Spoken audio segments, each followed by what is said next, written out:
Recently मेरे दादाजी मुझसे बोले, बेटा हमारी जिंदगी का सबसे बेस्ट समय हमारा बचपन होता है। ये बोलकर वो अपने डायपर में हगने लगे। तो मैंने इस बात पे थोड़ा गौर किया और मुझे पता चला कि यस, बचपन सच में बहुत रैंडम होता है। बचपन में एक बार साइकिल की चेन चढ़ाते समय मेरा हाथ आ गया, तो मैं भाग के अपने अपाहिज दोस्त को भी ले आया कि उसके भी हाथ आ जाए। बचपन में मुझे मेरी दादी का चरित्र सही नहीं लगता था, क्योंकि वो मुझे डेली नया तारा दिखा के बोलती थी वो तुम्हारे दादाजी है। बचपन में मैं थोड़ा भोला भी था, ऐसे फालतू किसी को उंगली नहीं करता था, वरना फिर मैं 9 तक ही गिन पाता था। एक तो तब कोई भी आके गिनती पूछ लेता था, और उंगली करते समय गिनना कितना मुश्किल होता है पता है। बचपन में मैं और मेरा भाई हमेशा WWE देख के लड़ते थे, क्योंकि माँ बाप की जायदाद लड़ने लायक थी नहीं। एक तो मेरा छोटा भाई बचपन में बहुत शांत स्वभाव का था, बेचारा स्कूल में भी सीनियर से बुली होता था। हाँ, वो सीनियर मैं ही होता था।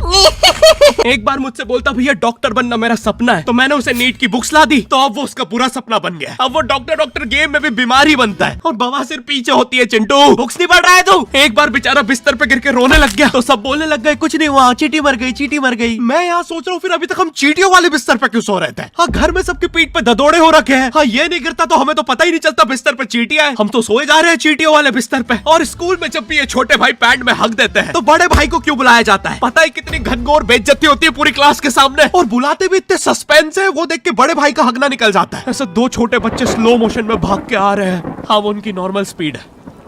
मैं देखता हूँ मेरे भाई को क्राइम सीन से 2 पियून पकड़ के ले जा रहे हैं। उसे ब्राउन रंगे हाथों पकड़ लिया गया। मेरे भाई ने मुझसे जाते जाते कहा, मुझे फंसाया जा रहा है। मुझे पता था इस लेंडे के पीछे की कहानी इतनी सिंपल नहीं हो सकती। कड़ी तहकीकात के बाद मुझे पता चला इस लेंडे के पीछे बड़े बड़े पॉलिटिशियंस, गैंग लीडर्स और माफिया इन्वॉल्व है। मेरा भाई सही कह रहा था, ये उसका लेंडा नहीं है। हैंड्स अप पीटी टीचर, तो वो लेंडा तुम्हारा था। तो तुम्हें पता चल ही गया, तुम मुझे कभी नहीं पकड़ सकते। रुको, भाग गया। जाने दो उसे बेटा, हमने पीटी टीचर के बड़े भाई को बुला लिया है वो लेंडा उठाने।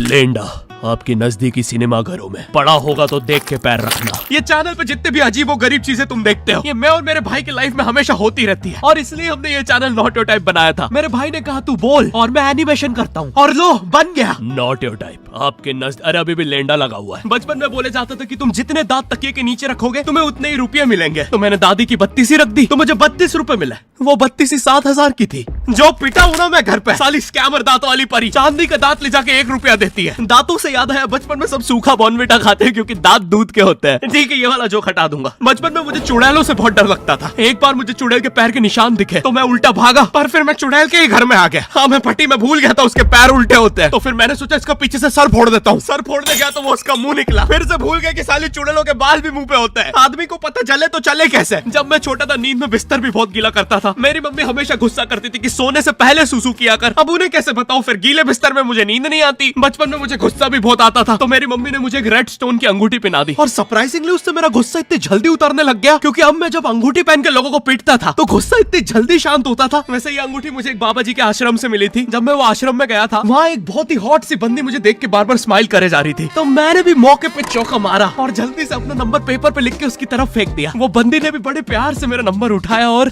खा लिया। अरे भाई, उसको भूत लगे, वो तब से सबको स्माइल दे रही है। हम भी सुबह से नंबर फेंक रहे हैं, अभी तक 2 किलो पेपर खा गई है। हाँ, अब तुम्हें भी ऐसे रैंडम भूतों या स्ट्रेंजर्स पास नंबर ना फेंकना पड़े प्यार के लिए, इसलिए आओ हैपन पे चले। यहाँ तुम्हें मिलते हैं तुम्हारे कॉमन इंटरेस्ट के लोग। मुझे बॉर्नविटा बहुत पसंद है। मुझे भी रोहित। आओ मन बुद्धि हैंडशेक करते हैं। हैपन पे मिलती है आपको उन लोगों की प्रोफाइल्स जिनके साथ आप पाथ क्रॉस करते हैं। यहाँ तुम अपने एरिया के लोगों की प्रोफाइल्स भी देख सकते हो। यही नहीं, जो लोग तुम्हारे फेवरेट स्पॉट पे जा चुके हैं, यहाँ तुम्हें उनकी प्रोफाइल्स भी मिलती है। तो अभी जाकर अपना नेक्स्ट क्रश स्पॉट करो अपने ही मन पसंदीदा स्पॉट पे। तो अभी जाकर डाउनलोड करो, लिंक डिस्क्रिप्शन में। Thank you happen.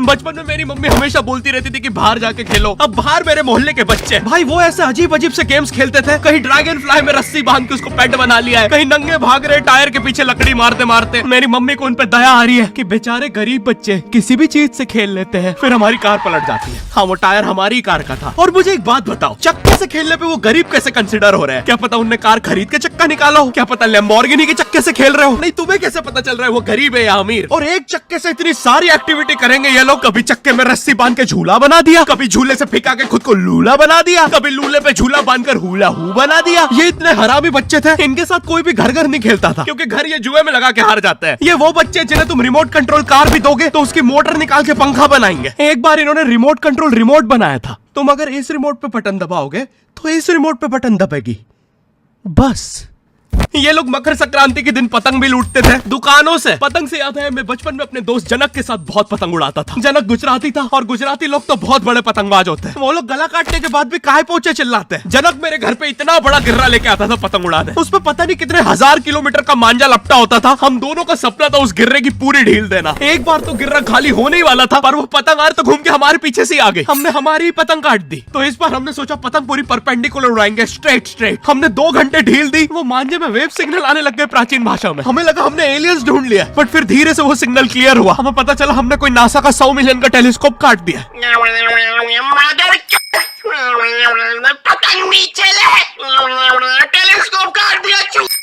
नासा का टेलीस्कोप जैसे ही नीचे गिरा बच्चों से पहले विसरो ने लूट लिया। बहुत वियर्ड था, इतने सारे बुड्ढे छत कूद के भाग रहे थे। एक तो जनक के मांझे में इतनी सारी गठाने होती थी, वो मांझा इतना भारी हो जाता था। हम चौथे माले से पतंग उड़ा रहे, वो दूसरे माले पे उड़ रही है। बचपन में बोला जाता है किसी भी स्ट्रेंजर से बात नहीं करते, तो फिर मैं इशारे करता था। तो फिर दादी मेरे चरित्र पे सवाल उठाती थी। दादी से याद है पुराने जमाने में एंटरटेनमेंट के लिए कुछ होता नहीं था, तो लोग 7-7, 8-8 बच्चे पैदा कर लेते थे ताकि उन्हें जायदाद पे लड़ता देख मजे ले सके। मेरे पापा के 5 भाई और 4 बहनें हैं, टोटल 9 बच्चे। मेरी दादी ने जिंदगी के 9 साल बस बच्चे दिए। दादी ने 9 साल तक पेट में इतनी लातें खाई है, उनके अंदर से एब्स आ गए थे। मेरी दादी लिटरली अंदर से टूट चुकी थी। उनका इतनी बार ऑपरेशन हो रखा है, उनको डॉक्टर ने टाकों की जगह चेन लगा दी थी। भाई आज के जमाने में तो इतने बच्चे कोई पैदा नहीं करता, उल्टा अबॉर्शन करवा लेते हैं। और यस मैं अबॉर्शन बोलूंगा क्योंकि मुझे जेल नहीं जाना। एक तो इंडिया में भी अबॉर्शन करवाना लीगल है, लेकिन बच्चे का जेंडर जानना इलीगल है। मतलब तुम मार तो सकते हो, लेकिन किसे मार रहे हो ये पता नहीं कर सकते। तो देखो अब रिस्क कितना बढ़ गया है। क्या पता अंदर शेर बैठा हो या कोई बड़ा गैंगस्टर, क्योंकि तुम्हें तो पता नहीं है तुम किसकी सुपारी दे रहे हो। क्या पता वो अंदर बंदे लेके बैठा हो। बचपन में सबके मम्मी पापा डराते हैं मस्ती मत करो वरना बोर्डिंग स्कूल भेज देंगे। और मुझे बोर्डिंग स्कूल से इसलिए डर नहीं लगता था कि मैं वहां जाके अपनी फैमिली से दूर हो जाऊंगा। मुझे बोर्डिंग स्कूल से इसलिए डर लगता था क्योंकि वहां पे वो बड़े दांतों वाला ईशान अवस्थी होता है। मैंने पहली बार जब तारे जमीन का ट्रेलर देखा था तो उसमें वो पागल बच्चे ने आतंक मचा रखा था। फिर मैंने मूवी का नाम पढ़ा तारे जमीन पे। मुझे लगा बिछाए होंगे इस पागल को पकड़ने के लिए, शॉक वॉक देना होगा तारों से। इसके तो दांत भी इतने बड़े हैं, सारी तारे काट देता होगा। मुझे ट्रेलर देख के लगा कोई एक्शन मूवी है, आमिर खान जोकर बना हुआ है। मुझे लगा यही तारों का जाल बना के पकड़ेगा पागल को। हाँ ट्रेलर देख के तुम्हें क्या ही समझ में आएगा। एक शॉट में आमिर खान बोल रहा है आपके बच्चे को डिसलेक्सिया है, फिर अगले ही शॉट में जोकर बन के बड़ा मछलियाँ उड़ती क्यों नहीं। फिर मुझे लगा ये शायद अपने माँ बाप को बोल रहा था। और दया तो मुझे उस लंगड़े बच्चे पे आती है जिसके बगल में ईशान अवस्थी को बिठा दिया था। वो बेचारा उठ के भाग भी नहीं सकता। और मैंने तो सुना था बोर्डिंग स्कूल में बस नॉटी बच्चे जाते हैं, तो फिर इस बेचारे गाय से बच्चे को क्यों यहाँ भेज के रखा है। कहीं ऐसा तो नहीं इसके पहले पैर थे और ये बहुत मस्ती करता था तो माँ बाप ने पैर तोड़ के इधर भेज दिया। बस भाई मेरा हो गया है आज का। अगर तुम्हें वीडियो पसंद आई तो यार लाइक मारो। एम करते हैं 7 लाख लाइक्स के लिए। पिछले वीडियो में नहीं आए थे इसलिए अब मैं औकात में आ गया हूँ, इसलिए अभी लाइक मारो। चैनल पे नए हो तो सब्सक्राइब करो। मुझे मुंह दिखाई के लिए 10 मिलियन सब्सक्राइबर्स चाहिए। और हैपन को भी डाउनलोड करना मत भूलना, लिंक डिस्क्रिप्शन में। अब मैं भी जा रहा हूँ, बाय।